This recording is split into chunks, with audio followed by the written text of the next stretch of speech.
ሰላም እንዴት ናችሁልኝ? ዛሬ ደግሞ አንድ ቆንጆ ተረት እነግራችኋለሁ። አብራችሁኝ ቆዩ።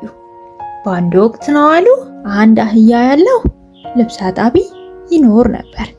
በየቀኑ አህያው ከባድ ልብሶችን ወደ ወንዙ ከዛም ደግሞ ወደ ቤት ይዞ ይመላለስ ነበር። እናም አጣቢው በደንብ እየመገበና በደግነት ይንከባከበው ነበር። እናም አህያው ግን አልረካም ነበር። እናም እንዲህ ይል ነበር፣ በየቀኑ በጣም ጠንክሬ እሰራለሁ። ሳርና ገለባ ብቻ ሳይሆን የተሻለ ምግብ መብላት ይገባኛል ሲል አሰበ። እናም አንድ ቀን ምሽት አህያው ተደብቆ ወጣና በአቅራቢያው ወደሚገኝ እርሻ ገባ። እናም ጮማማ የሆኑ ዱባዎች አይቶ በደስታ መብላት ጀመረ። እናም ይህ ልማዱ ሆነበት። እናም ሁልጊዜ ማታ ወደ እርሻው እየሄደ ይበላ ጀመር። የልማዱ ከሆነ ሁልጊዜ ማታ ወደ እርሻው ውስጥ ሾልኮ በመግባት ዱባውን ይበላ ነበረ።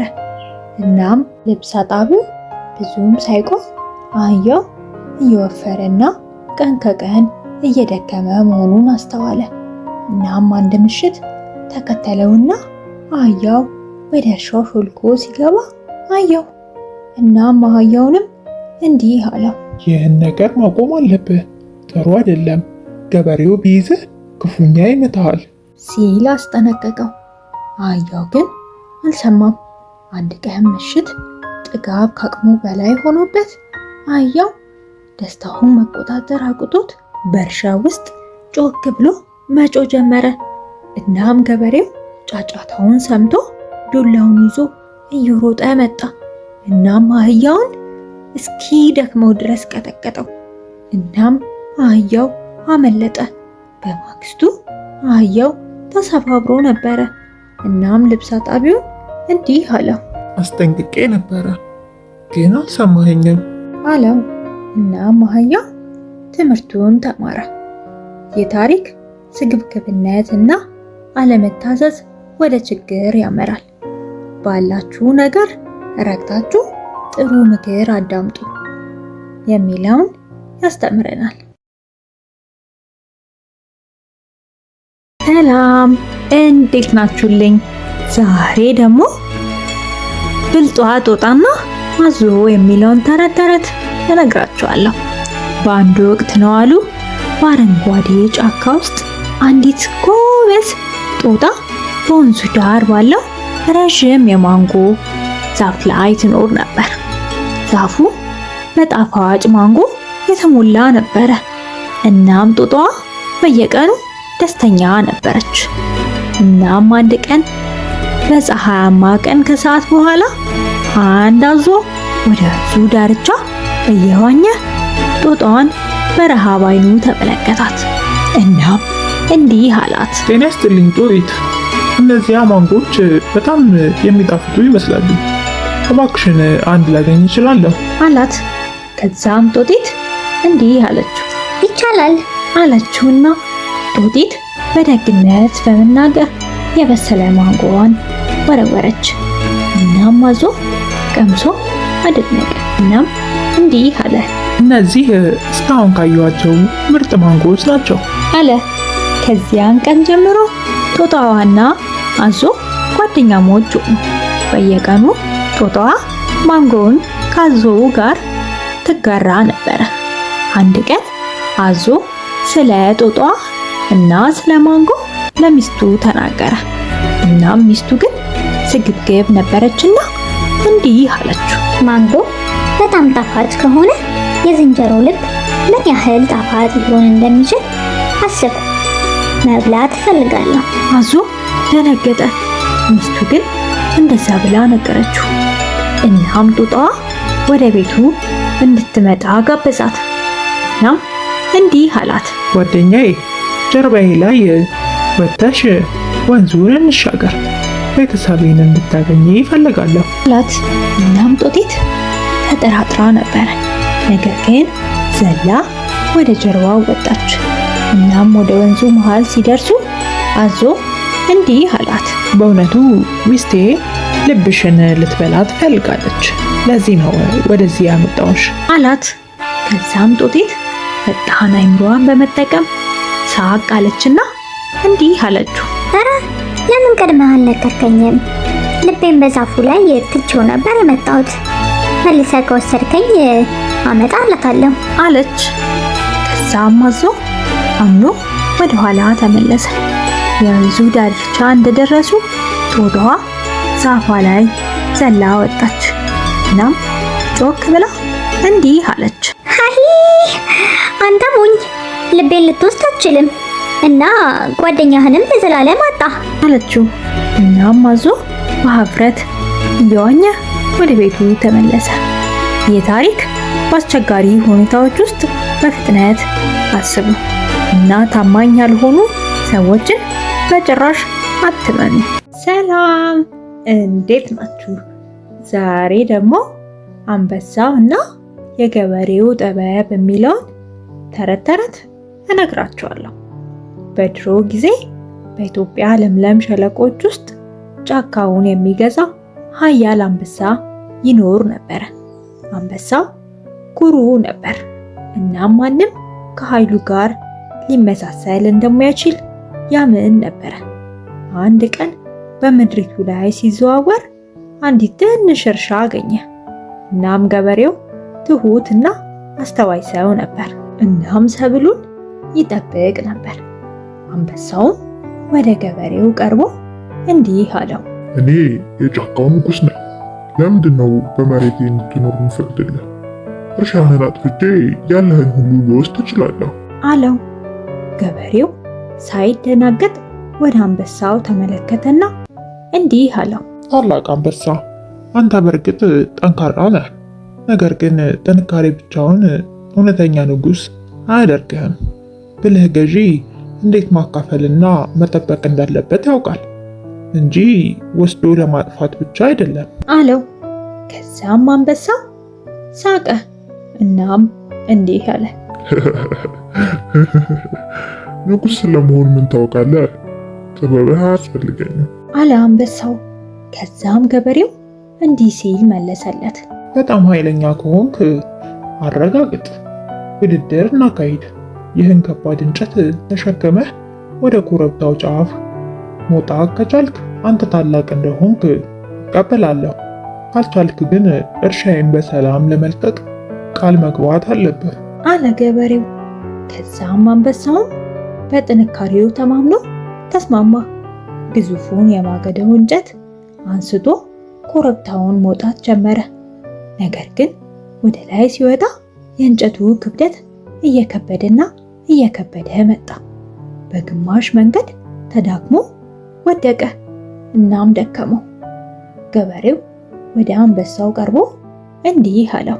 አየህ፣ ከኛ መካከል በጣም ጠንካራዎቹ እንኳን ገደብ አላቸው። እውነተኛ ታላቅነት እነዚህን ወሰኖች በመረዳትና ሌሎችን በማክበር ነው አለው። ከዛም አንበሳው ዝቅ ብሎ አንገቱን ደፍቶ እንዲህ አለ። አንተ ካሰብኩት በላይ ጠቢብ ነህ። እርሻህን በሰላም ትቼ ይህንን ትምህርት አስታውሰዋለሁ አለ። ከዚያን ቀን ጀምሮ አንበሳው በደግነትና በጥበብ መግዛትን በጫካ ውስጥ ካሉት እንስሳት ሁሉ ክብርን አግኝቷል። ይህ ታሪክ እውነተኛ ጥንካሬ በስልጣን ላይ ብቻ ሳይሆን በጥበብ፣ በትህትናና ለሌሎች አክብሮት በመስጠት ውስጥ ነው። ትዕቢትና ትዕቢተኝነት ወደ ውድቀት ሊመራ ይችላል። ማስተዋልና ደግነት ግን ዘላቂ ክብርን ያመጣል የሚለውን ያስተምረናል። ሰላም፣ እንዴት ናችሁ? ዛሬ ደግሞ ዶሮና እንቁ የሚለውን ተረት እነግራችኋለሁ። በኢትዮጵያ ደጋማ ቦታዎች ላይ አንድ ቀን በብሩህ ማለዳ አንድ አውራ ዶሮ የሚባል ኩሩና ስራ የሚበዛበት ዶሮ ነበር። ምግብ ፍለጋ ምድርን ይቧጥጥ ነበረ። ሹል ጥፍሮቹን ሆዱን የሚሞሉትን ትሎችንና ዘሮችን እያደኑ ጠጠሮቹንና አዋራውን እየበተኑ ወደ ቀይ አፈር ውስጥ ገቡ። በድንገት ጥፍሩ ጠንካራ የሆነ ነገር መጣ። እናም አውራ ዶሮ እንዲህ አለ። ምንድነው ይሄ ነገር? አለ እንግዳ የሆነውን ነገር እየተመለከተ። የሚገርመው ነገር ዘር ወይም ትል ሳይሆን የሚያብረቀርቅ ጌጥ፣ ቀይ ዕንቁና በፀሐይ ብርሃን ላይ የሚያብለጨልጭ ነበር። እናም በድጋሚ አውራ ዶሮ እንዲህ አለ። የሚገርም ነው። ይህ ለንጉሥ የተገባ ሀብት ነው። ነገር ግን ዕንቁ ለኔ ምንም አይጠቅመኝም፣ ልበላው አልችልም፣ ሆዴንም አይሞላውም አለ። ከዚያም በዚህ ጊዜ ባጠገቡ የሚያልፍ ነጋዴ ዕንቁን አይቶ አውራ ዶሮ ጥፍር ውስጥ ተመለከተው። እናም አይኖቹ አፈጠጡ። እናም ነጋዴው እንዲህ አለው፣ አይ አውራ ዶሮ፣ ያ ዕንቁ ትልቅ ሀብት ነው። ስጠኝና ጥሩውን እህል ከከረጢት እሰጥሃለሁ አለው። ዶሮ ግን ክንፎቹን እያወዛወዘ እንዲህ አለው፣ አይ ወዳጄ፣ እህልህ አጓጊ ነው። የሚያብረቀርቅ ድንጋይ ግን ረሃብን አያረካም። ከመቶ ጌጥ አንድ ትል ባገኝ እመርጣለሁ አለው። በዚህ ጊዜ ዕንቁን ወደ ጎን ጥሎ ለቁርስ መቧጨሩን ቀጠለ። በዶሮ ጥበብ የተገረመው ነጋዴ ጌጡን አንስቶ እየተገረመ እንዲህ አለ፣ በእውነት ይህ ዶሮ የነገሮችን ዋጋ ከኔ በተሻለ ያውቃል። ለአንዱ ሀብት የሆነው ለሌላው ከንቱ ነው አለ። እናም ዶሮ በቀላል የምድር ስጦታዎች ረክቶ ነጋዴው ደግሞ የተማረውን ትምህርት እያሰላሰለ ሄደ። እናም ዶሮ ከቀኑ ጋር ቀጠለ። ይህ ታሪክ ለአንድ ውድ የሆነ ለሌላው የማይጠቅም ሊሆን ይችላል። እውነተኛ ዋጋ ያለው በሀብት ሳይሆን በሚደግፈንና በሚሞላልን ነገር ነው የሚለውን ያስተምረናል። ሰላም፣ እንዴት ናችሁ? ዛሬ ደግሞ ጎበዙ ገበሬና ሰነፉ ጅብ የሚለውን ተረት እነግራችኋለሁ። በአንድ ወቅት በኢትዮጵያ ደጋማ ቦታዎች አበበ የሚባል ጎበዝ ገበሬ ይኖር ነበረ። በጤፍ በቆሎና በብዙ ሐብሐብ የተሞላ የሚያምር እርሻ ነበረው። ግን አንድ ችግር ነበረበት። ሁልጊዜ ማታ አንድ ጅብ ሹልኮ በመግባት ምግቡን ይሰርቅበት ነበረ።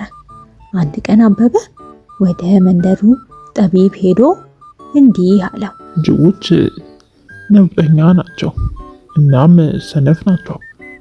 በራሳቸው ስግብግብነት ይታለላሉ ብሎ አለው። በዚያች ምሽት አበበ ብልጥ የሆነ ወጥመድ አዘጋጀ። እናም አንድ ትልቅ ሐብሐብ በእንጨት ላይ አስሮ ከእርሻው መግቢያ አጠገብ ተወው። እናም አጠገቡ ትንሽ ማስታወሻ አስቀመጠ። በእርግጥ ጅቡ ማንበብ አይችልም ነበር፣ ግን አበበ ምድራዊ መሆንን ይወድ ነበር።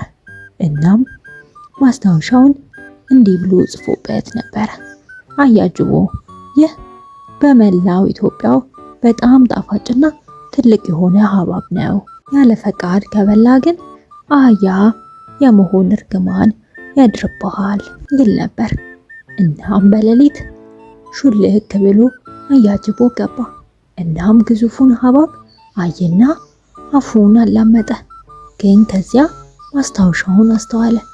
እናም እንዲህ አለ፣ እርግማን? አህያ መሆን?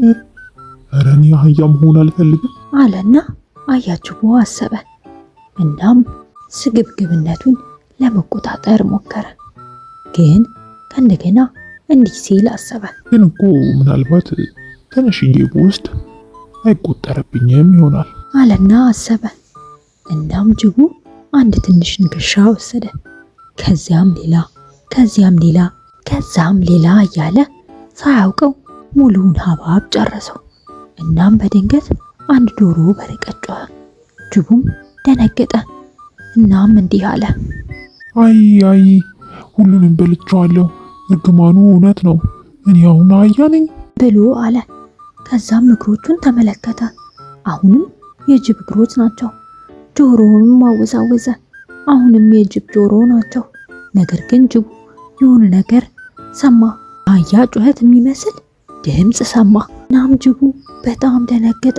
ከዛም እንዲህ አለ፣ አረ ወይኔ ወይኔ፣ በቃ አህያ ሆኛለሁ፣ ወይኔ አለና በፍርሃት ሸሸ።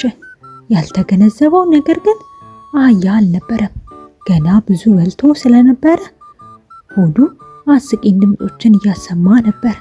ከዚያን ቀን ጀምሮ ጅቡ ከአበበ እርሻ ዳግመኛ አልተመለሰም። እናም አበበ ጅቡን ወደ አህያ የለወጠው ሰው በመሆኑ በመንደሩ ታዋቂ ሆነ።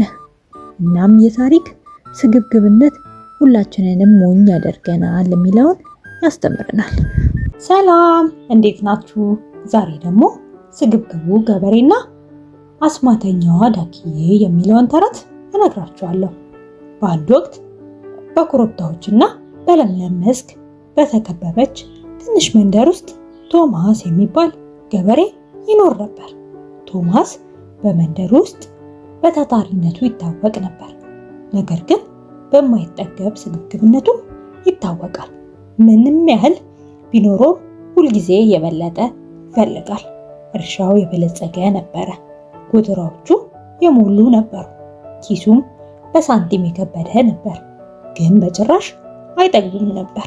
በአንድ ጥርት ያለ የበልግ ማለዳ ቶማስ እርሻውን እየጠበቀ ሳለ በአቅራቢያው ካለው ጫካ የደከመና የተጨነቀ ጩኸት ሰማ።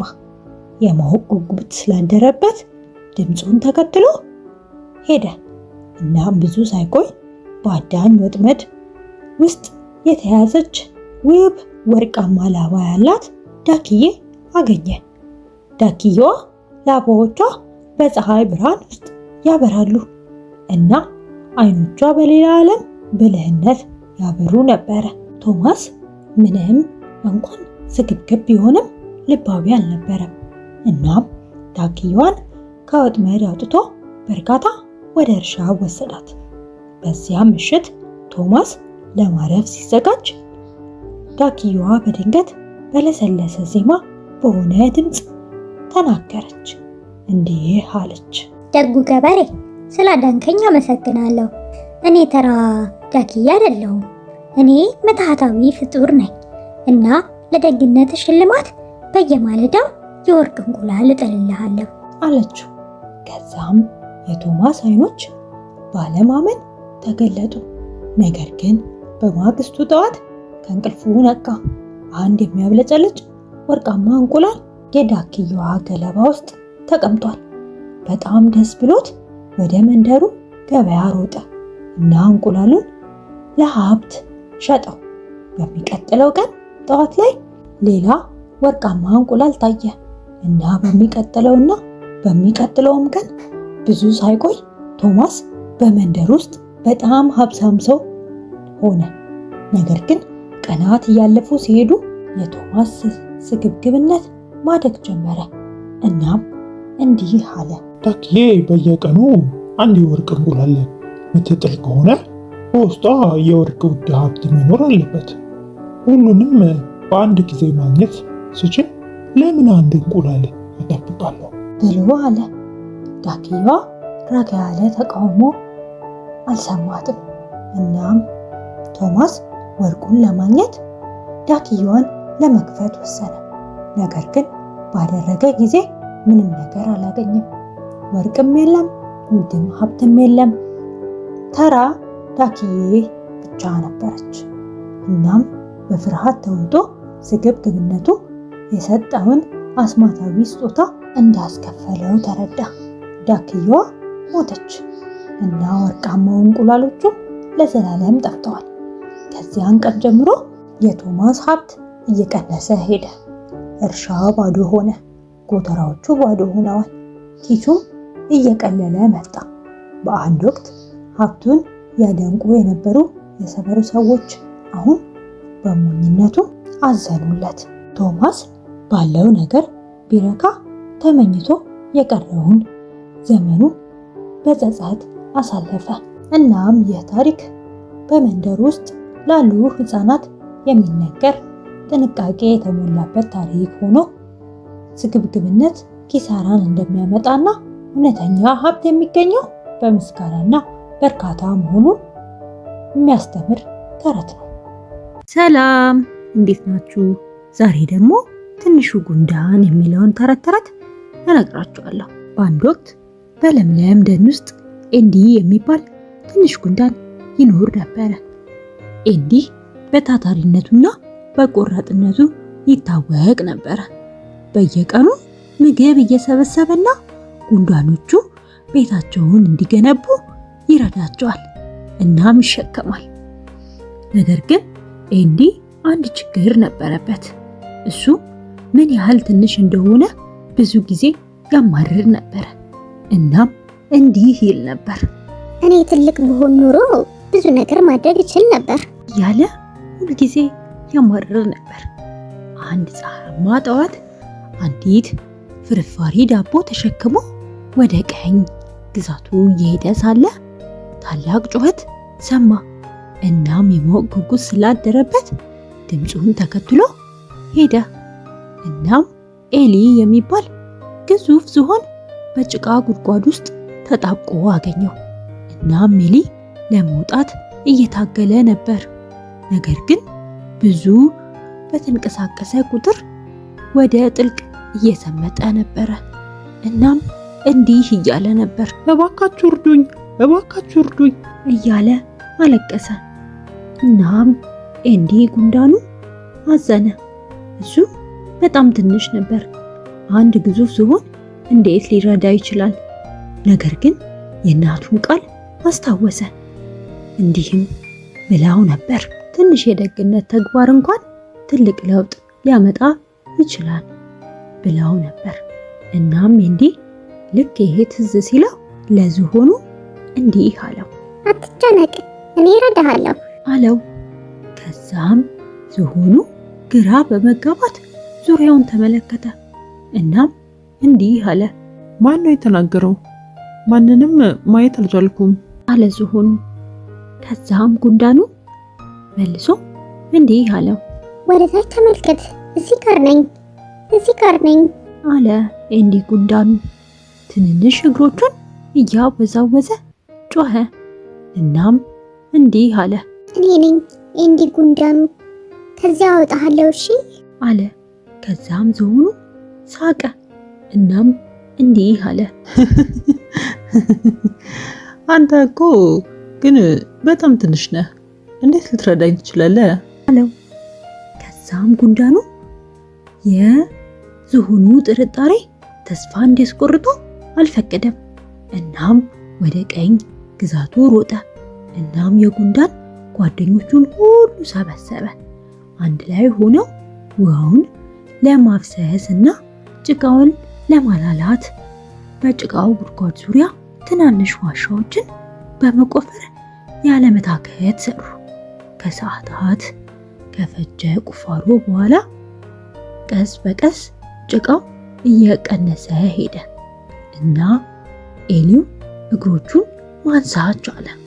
በአንድ የመጨረሻ ግፊት ኤሊ ከጉድጓዱ ወጣ። አይኖቹ በምስጋና ተሞልተው ጉንዳኖቹን ቁልቁል ተመለከተ። እናም እንዲህ አለ፣ በጣም አመሰግናለሁ ኤንዲ ጉንዳን፣ አንተና ጓደኞችህ አዳናችሁኝ። አንተን በመጠራጠሬ ተሳስቻለሁ። ትናንሽ ፍጥረታት እንኳን ትልቅ ነገር ሊያደርጉ ይችላሉ አለ። ከዛም ጉንዳኑ ፈገግ አለ።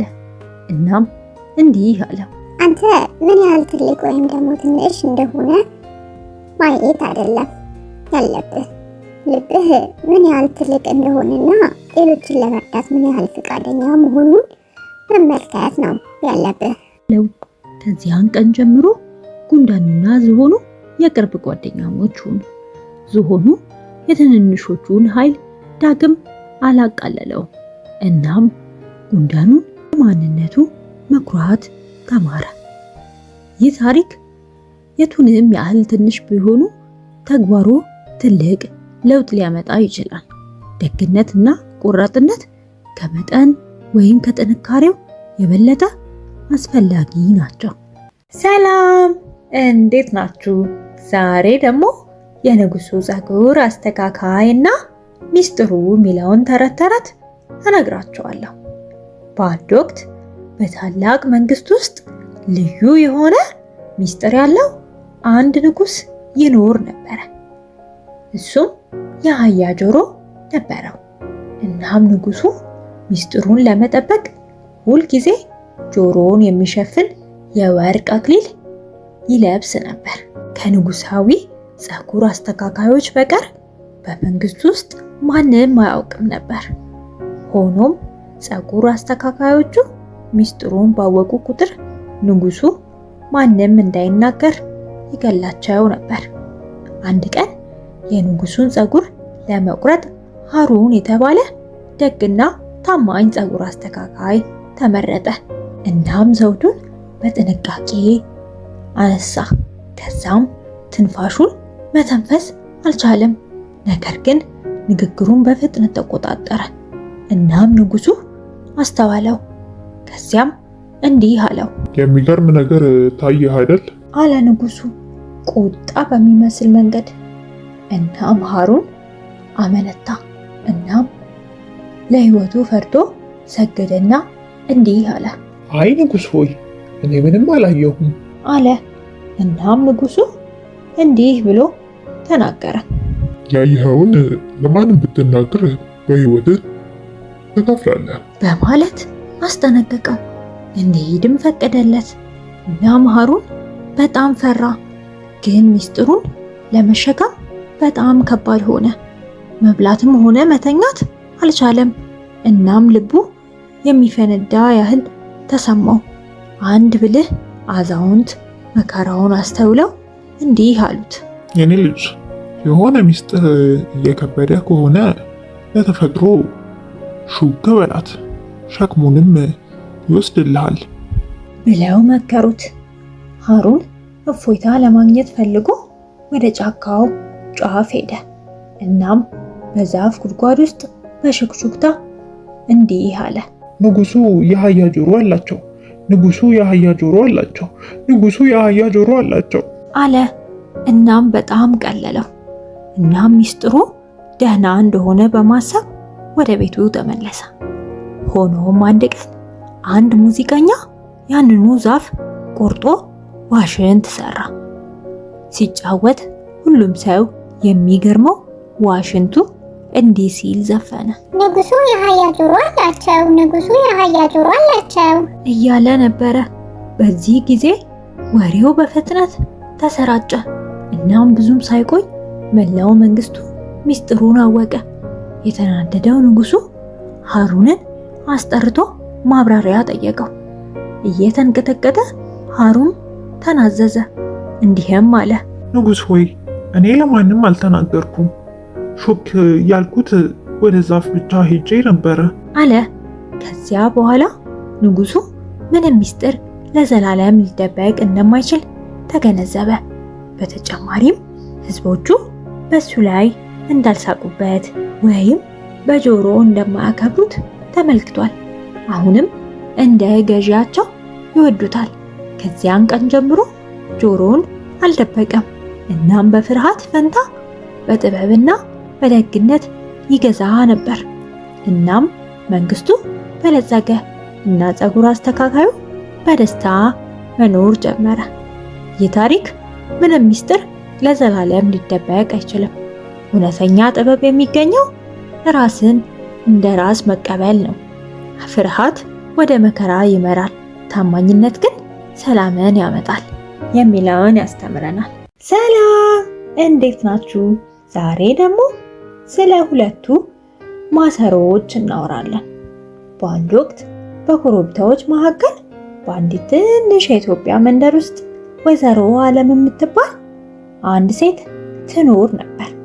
እሷ በመንደር ውስጥ በጥበብ እና ምርጥ ሸክላዎችን በመስራት ችሎታዋ ትታወቅ ነበር።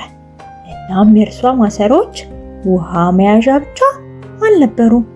እያንዳንዳቸው ስለ ትዕግስት፣ እንክብካቤና ወግ የሚናገሩ የጥበብ ስራዎች ነበሩ። አንድ ቀን ወይዘሮ ዓለም ሁለት ልዩ የሸክላ ማሰሮዎችን ለመስራት ወሰነች። ከወንዙ ዳርቻ ምርጡን ሸክላ ሰብስባ ከውሃ ጋር ቀላቅላ በእጆቿ ቀረጸቻቸው። እየሰራች እየዘፈነች ነበረ። ድምጿ የአባቶቿን ጥንታዊ ዜማዎች ይዘው ነበረ። የሰራችው የመጀመሪያው ማሰሮ ፍጹም ነበረ። ለስላሳ፣ ሚዛናዊና አንድ እንከን የለሽ ነበረ።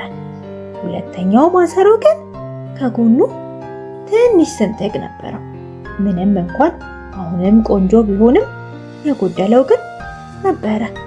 ማሰሮዎቹ ተቃጥለው ዝግጁ ሲሆኑ ወይዘሮ ዓለም ከወንዙ ወደ ቤቷ ውሃ ለማመላለስ ወሰነች። ሁልጊዜ ጠዋት ሁለቱንም ማሰሮዎች እስከ አፋቸው ሞልታ ወደ ኮረብታው ትመለስ ነበረ። አንደኛው ማሰሮ እንከን በሌለው መልኩ የሚኮራ ሁልጊዜም ሞልቶ ይደርሳል። የተሰነጠቀው ማሰሮ ግን በመንገዱ ላይ ግማሹን ውሃ ያጣል። ቀናት ወደ ሳምንታት ተቀየሩ እና የተሰነጠቀው ማሰሮ እያዘነና በጣም እየከፋው ሄደ። እናም አንድ ቀን በመጨረሻ ተናገረ። እንዲህም አለ። ወይዘሮ ዓለም በራሴ በጣም አፍሬያለሁ። በእኔ ስንጥቅ ምክንያት የምትፈልጊውን ውሃ ማድረስ አልቻልኩም። ግማሹን ውሃ ብቻ ነው የማደርሰው። ከሌላው ማሰሮ ጋር ስወዳደር ከንቱ ነኝ አለ እያዘነ። እናም ወይዘሮ ዓለም በእርጋታ ፈገግ አለችና እንዲህ አለችው። የኔ ውድ ማሰሮ በራስህ የዚህን ያክል አትዘን። በየቀኑ የምንራመድበትን መንገድ ተመልከት። በመንገድህ ላይ የሚያማምሩ አበቦችን ታያለህ። እዚያ ዘር ዘርቻለሁ እና በየቀኑ ስንራመድ ስንጥቆችህ ያጠጣቸዋል። በአንተ ምክንያት ይህ መንገድ በቀለምና በሕይወት የተሞላ ነው። ሌላኛው ማሰሮ ብዙ ውሃ ሊሸከም ይችላል፣ ነገር ግን ምንም ማድረግ አይችልም አለችው። ከዛም የተሰነጠቀው ማሰሮ በጣም ተገረመ። ከዚህ በፊት አበቦቹን አስተውሏቸው አያውቅም። መንገዱን ወደ ታች ሲመለከት ሳያውቅ ባፈሰሰው ውሃ የተመገቡ ቀይ፣ ቢጫና ወይን ጠጅ ቀለም ያላቸው አበቦችን አየ። ከዚያም ቀን ጀምሮ የተሰነጠቀው ማሰሮ በዓለም ላይ ውብ ነገር እንዳመጣ ማሰብ ጀመረ።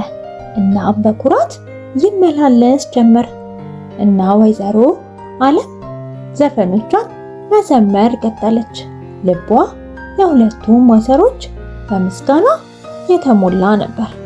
አንዱ ለጥንካሬ እና ሌላኛው ደግሞ ለየት ላለ ስጦታ። ይህ ተረት ስለ ሁለቱ የሸክላ ማሰሮዎች ታሪክ የሚያስተምረን ጉድለቶቻችንን እንኳን ዓላማ ሊኖራቸው ይችላል፣ ደካማ የሚመስለው አንዳንድ ጊዜ ውበትና ሕይወትን ለዓለም የሚያመጣ ነገር ሊሆን ይችላል ሚለውን ያስተምረናል። ተረቱ እንዴት ነበር? እስቲ አስተያየታችሁን ንገሩ።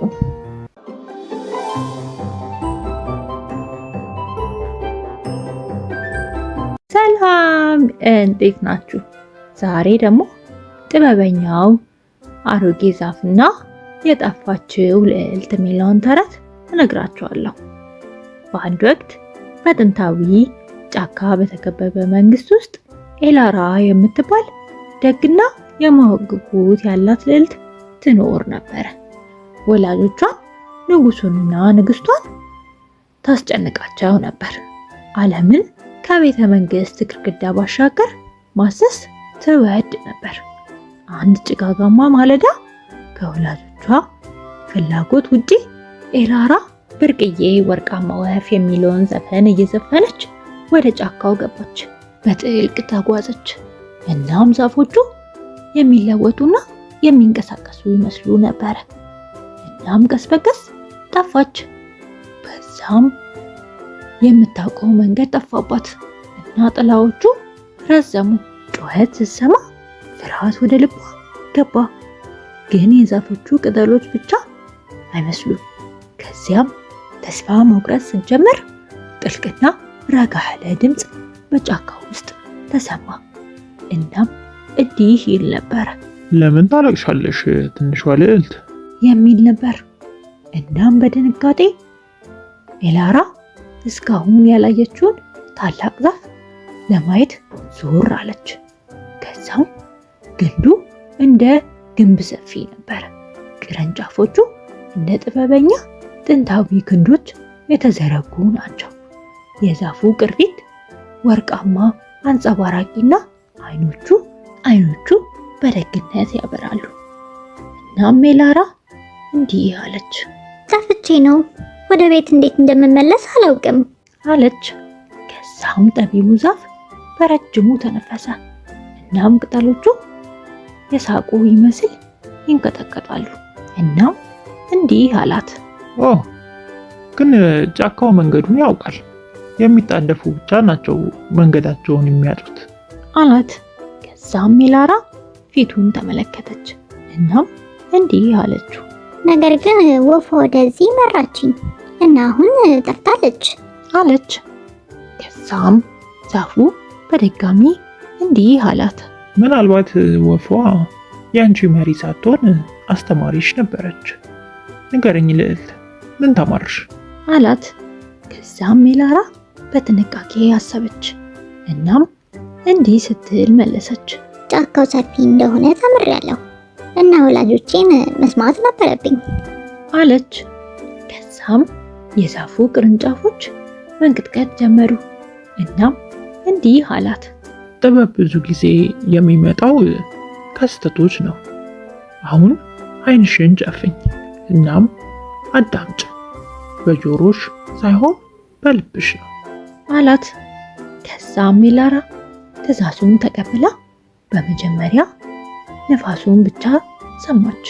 ከዛ ደግሞ እውነት የሩቅ የቤተ መንግስት ደወል ድምፅ መጣ። እናም ቤቷ መልሳ ጠራት። አይኖቿን ስትገልጥ የሚያማምሩ አበቦች የተሞላ መንገድ በእግሯ ላይ ታየ። እናም ጠቢቡ አሮጌው ዛፍ ፈገግ አለ። እናም እንዲህ አላት። እያንዳንዱ ጉዞ ይለውጠናል። ይህንን አስታውሽ እና መቼም ቢሆን በእውነቱ አጠፊም አላት። ከዛም ሜላራ አመሰገነች። እናም ወደ ቤት የሚወስደውን መንገድ ተከትላ የተጨነቁ ወላጆቿን አቀፈች። ከዚያን ቀን ጀምሮ አሁንም መመራመር ትወዳለች። ነገር ግን አሮጌው ዛፍ እንደነገራት የደግነት መንገድን ሳትስት ነበር እና አንዳንድ ጊዜ በጣም ቅርብ ካዳመጠች ጫካው በነፋስ ላይ ያለውን ጥንታዊ ጥበብ በሹክሹክታ መስማት ትችላለች። ይህ ታሪክ የሚያስተምረው ሁልጊዜም ወላጆች የሚሉትን ከልባችን መስማት አለብን የሚለውን ነው። ሰላም፣ እንዴት ናችሁ? ዛሬ ደግሞ ሁለቱ አይጦች የሚለውን ተረት እነግራችኋለሁ።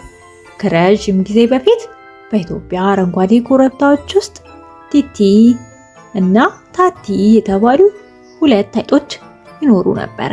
በጣም ጥሩ ጓደኛሞች ነበሩ። እናም ትንሽዬ ከሳርና ከሸክላ የተሰራ ምቹ የሆነ ጎጆ ውስጥ ይኖሩ ነበረ። አንድ ቀን ማለዳ ወርቃማ ፀሐይ በተራሮች ላይ ስትወጣ ቲቲ ተነሳች። እናም ቲቲ እንዲህ አለች።